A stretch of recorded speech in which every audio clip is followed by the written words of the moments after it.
Assalamualaikum warahmatullahi wabarakatuh. Kembali lagi bersama saya Misbahuddin, peserta Latsar CPNS tahun 2022 angkatan 11, jabatan penyusun program anggaran dan pelaporan, unit kerja Dinas Pekerjaan Umum dan Penataan Ruang Pemerintah Kabupaten Mamuju. Oke, tanpa berlama-lama saya akan kembali membahas core values ASN berikutnya, yaitu kolaboratif. Di sini saya akan mengulas tentang kolaboratif di bidang pemerintahan, apa itu World of Government atau WOG, dan perilaku kolaboratif yang akan diungkapkan oleh beberapa ahli. Pertama, Dyer and Singh.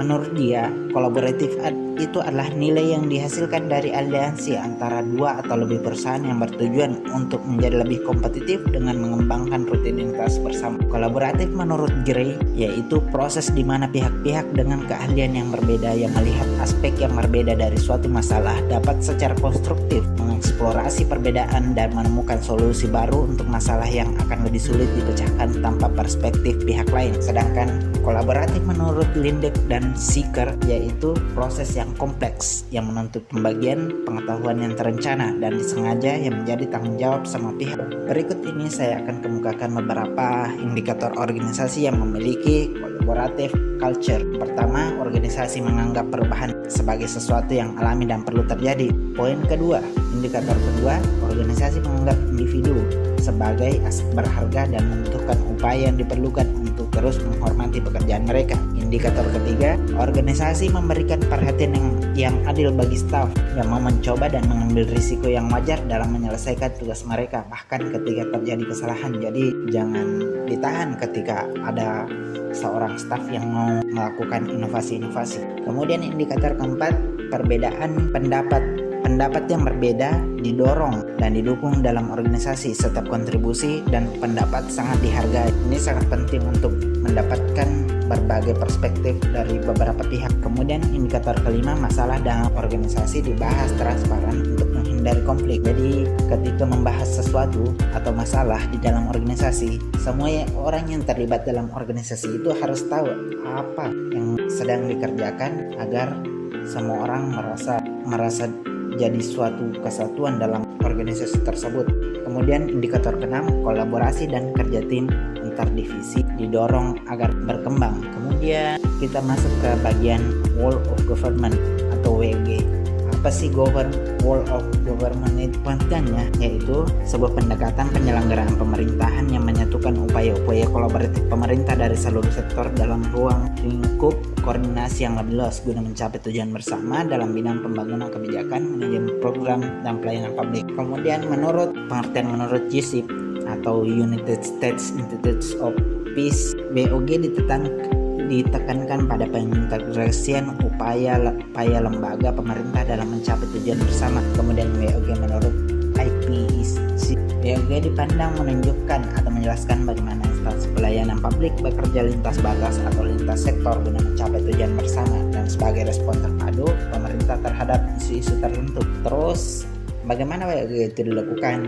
Yang pertama, penguatan koordinasi antar lembaga. Penguatan ini dapat dilakukan jika jumlah lembaga yang dikoordinasikan masih terjangkau dan manageable, karena dalam praktiknya rentang kendali yang rasional akan sangat terbatas. Solusinya adalah mengurangi jumlah lembaga yang ada sampai mencapai angka ideal. Poin kedua, membentuk lembaga koordinasi khusus. Pembentukan lembaga yang terpisah dan permanen yang bertugas dalam mengkoordinasikan sektor terkait. Jadi ketika mereka melakukan kolaborasi, lembaga koordinasi khusus ini tidak dalam penugasan organisasi tertentu atau dari luar organisasi yang berkolaborasi. Kemudian poin ketiga, membentuk gugus tugas. Gugus tugas merupakan bentuk pelembagaan koordinasi yang dilakukan di luar struktur formal yang sifatnya tidak permanen tetapi mencabut sementara dari lingkungan formalnya. Kemudian poin keempat, koalisi sosial. Koalisi sosial merupakan bentuk informal karena terjadinya kesamaan nilai dan persepsi sehingga terbentuk dengan sendirinya. Ini koalisi sosial artinya terbentuk secara alami, tidak dilakukan dengan sengaja, terbentuk karena adanya kesamaan persepsi.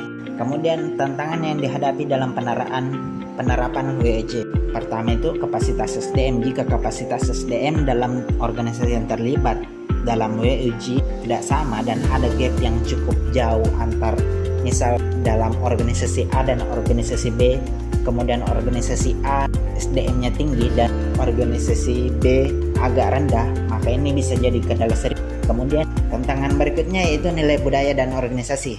Nilai budaya dan kebiasaan organisasi yang berbeda juga kadang menjadi faktor penghambat dalam penerapan WOG. Kemudian tantangan berikutnya yaitu kepemimpinan.